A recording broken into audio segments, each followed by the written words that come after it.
भाई बहन के अगाध प्रेम का पर्व है रक्षाबंधन। जब बहन भाई की कलाई पर राखी बांधकर माथे पर तिलक सजाकर उसकी दीर्घ आयु की कामना करती है तो भाई भी उसकी सभी बलाएं अपने सर ले लेता है। हर भाई और बहन को इस दिन का बेसब्री से इंतजार रहता है। ऐसे में राखी किस समय पहनाई उसकी भाई और बहन दोनों को चिंता रहती है। लेकिन पंडितों की माने तो लंबे समय के बाद इस बार रक्षाबंधन के दिन विशेष संयोग बन रहा है। इस साल सावन के आखिरी सोमवार पर सावन पूर्णिमा व श्रवण नक्षत्र का महासंयोग बन रहा है।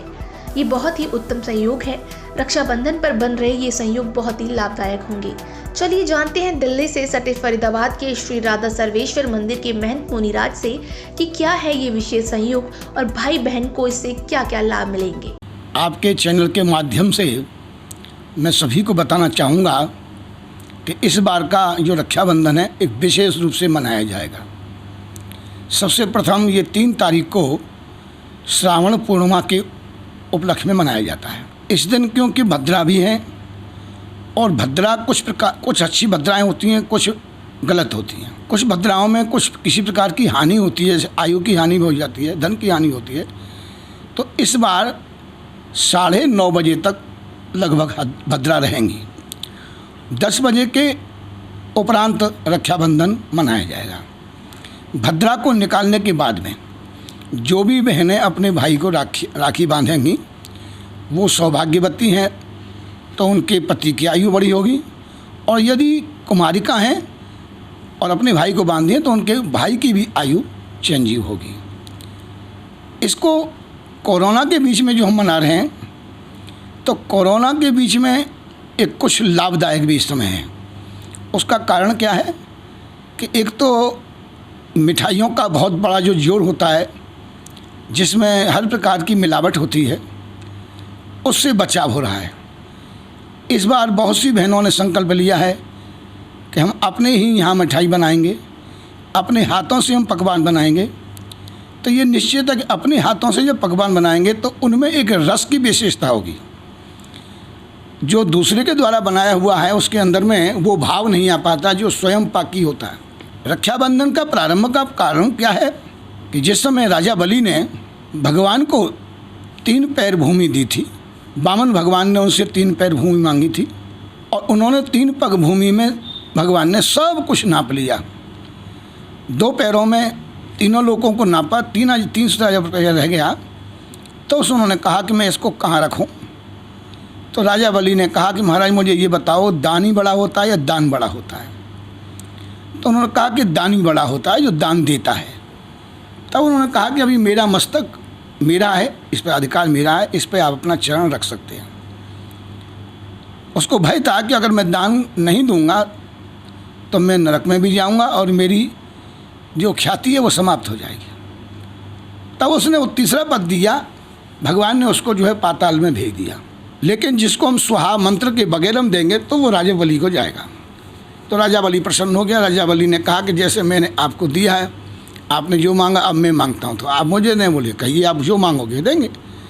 तब उन्होंने कहा कि महाराज मैं यही एक चाहता हूँ कि जब भी मैं दरवाजे से निकलूँ तो आपका दर्शन मुझे दरवाजे पर होना चाहिए। तो भगवान ने कहा कि इसका मतलब तो मैं चौकीदार बन गया। बोले चौकीदार नहीं, मेरे रक्षक बन गए, मेरी रक्षा करने के लिए आप हमेशा रहें। भगवान ने कहा तथास्तु। उसके बाद भगवान बैकुंठ छोड़ करके वहीं पर रहने लगे। बैकुंठ में लक्ष्मी जी परेशान हो गई। अनेक दिन तक जब भगवान नहीं आए तब नारद जी से पूछा, बोले कि भाई मेरे पति कहाँ हैं। तब उन्होंने कहा राजा बलि के द्वार पर द्वारपाल बने हुए बंधक बन करके रह रहे हैं।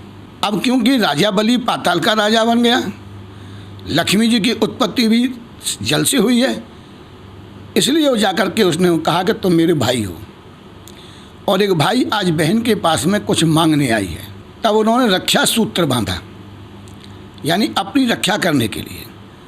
और रक्षा सूत्र बांधते समय कहा ये न बद्धो बलि राजा दानवेंद्रो महाबल तेन त्वाम प्रतिबंधनामी रखे मांगचल मांगचल। ये इसका मंत्र है जैसे हम रक्षा सूत्र बांधते हैं। बोले आप मेरी हर प्रकार से रक्षा करें। तो क्या चाहती हो कि मेरा पति आपके यहाँ पर है, आप दक्षिणा रूप में आप ये मुझे दे दें। तो जैसे राजा बलि ने दान के बल पर भगवान को बांध लिया, उसी प्रकार से दान के बल पर बहन के और भाई के संबंध इतने पवित्र हैं कि उस समय बहन जो भी मांगती है भाई देता है। लेकिन उस समय ये भाव नहीं होता कि हम कुछ दे रहे हैं, वो वचन देता है। आजकल की राखियाँ तो बहुत कुछ जो है इस प्रकार से आधुनिक हो गई हैं, फैशनेबल हो गई हैं।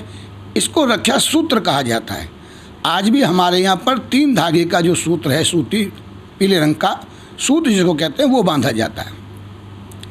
तो रक्षा बंधन एक बहन की रक्षा, पति की रक्षा, माता की रक्षा पुत्र करता है, पति की रक्षा वो पत्नी की रक्षा पति करता है, बहन की रक्षा भाई करता है, कोई शिष्य की रक्षा गुरु करता है।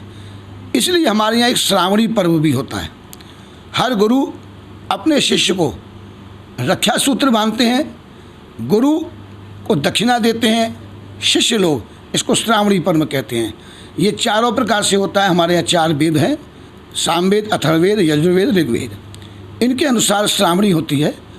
तो जो हमारे गुरुकुल होते हैं उनके अंदर में आज भी विद्यार्थी लोग इस दिन श्रावणी पर्व मनाते हैं और रक्षा सूत्र वो गुरु जी से ग्रहण करके बांधते हैं।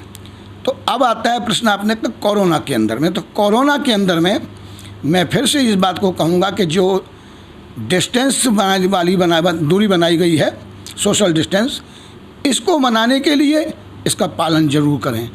तो कुछ हमारी बहनों ने इसीलिए ये पर्व में घोषणा की है कि हम कहीं जाएंगे ही नहीं, जहाँ हैं हम उसी प्रकार से मनाएंगे, वहीं से हम जो है वो ऑनलाइन मनाएंगे, फ़ोन पे मनाएंगे। उसका सिर्फ कारण यही है कि आज ये जो कोरोना महामारी एक व्याप्त हो चुकी है विश्व रूप के अंदर में, धीरे धीरे अथक प्रयत्नों से कम हो रही है। फिर भी हमारा प्रयत्न ये रहना चाहिए कि हम आपस के अंदर में एक दूसरे थोड़े से दूर रहें, मिठाई बाज़ार की नहीं खाएं, घर की हम बनावें, आपस में सौहार्द का, भाईचारे का व्यवहार रखें और सात्विक रूप से इसको मनावें। ज़्यादा दिखावा करने में, अब आज आप देखिए कि स्थिति ये हो गई है कि अगर आप किसी से कहें कि हमें ये वस्तु की आवश्यकता है तो मिलेगी भी नहीं। अच्छी बात है। अभी हमारी आप लोगों से तो बात हो रही थी कि हम इसके अंदर में दिखावे की ओर न जा कर के वास्तविकता की ओर रहें और बहुत बड़े एक आडंबर को छोड़ करके, उससे परे हट करके, परहेज रख करके उससे हम सात्विक रूप में, संक्षिप्त रूप में मनावें। तो हमारा रक्षाबंधन मानसिक होना चाहिए। हमने सूत्र तो बांध दिया और मन के अंदर में हमारा बैर भाव रखा है, बोले कि ये तो हमें मकान में से हिस्सा देता नहीं है, हमारा भाई हमारे इसमें से कुछ देता नहीं है, तो उसका कोई लाभ नहीं है। हाँ भाई, वास्तविकता में भाई और बहन का जो एक प्रेम है वो एक बहुत पवित्र प्रेम है। उस पवित्र प्रेम का भाव दर्शाने के लिए ही ये रक्षाबंधन। अब मान लीजिए किसी के ऊपर कल कष्ट आए और रक्षाबंधन नहीं है तो क्या वो उसकी रक्षा नहीं करेगा? लेकिन क्योंकि हम किसी चीज़ को भूल जाएंगे, अगर हम प्रतिवर्ष इसका नहीं करेंगे इसको, तो हम उस चीज़ को, त्यौहार को भूल जाएंगे। इसीलिए हमारे यहाँ एक वार्षिक त्यौहार मनाए जाते हैं, जो परंपरा के अनुसार हम उसकी मर्यादा को, हम उसके भाव को समझ सकें, बनाए रखें। तो मेरा तो यही कहना होगा कि कोरोना के बीच में जो अपना नियम उसको पालन करते हुए और बड़े शुद्ध भाव से एक दूसरे का शुद्ध विचार रख करके, शुद्ध भाव शुद्ध जब ही बनेगा, जैसा खाइए अन्न वैसा बनेगा मन। तो हम तो ये चाहेंगे कि अपने घर के अंदर में थोड़ा सा प्रसाद बनावें।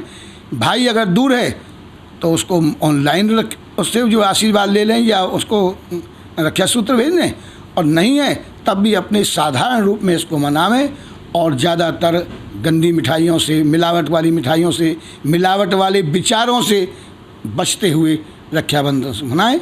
10 बजे 3 तारीख को इसका मुहूर्त है, इससे पहले न बनाएं। उसके बाद आप चाहे दिन भर इसका सूत्र बना सकते हैं और निश्चित रूप से मेरा आशीर्वाद जरूर रहेगा। मंत्रार्था सफला संतु पूर्णा संतु मनोरथा शत्रुणाम बुद्धि नाशस्तु मित्रणाम उदयस्तव। यानी आपस के अंदर में शत्रुता का भाव दूर करें, मित्रता का भाव बढ़ावें और रक्षा सूत्र का बंधन करके रक्षाबंधन का त्यौहार मनाएं। कैमरा पर्सन पंकज के साथ संवाददाता कृष्णा, पायनियर, हरियाणा।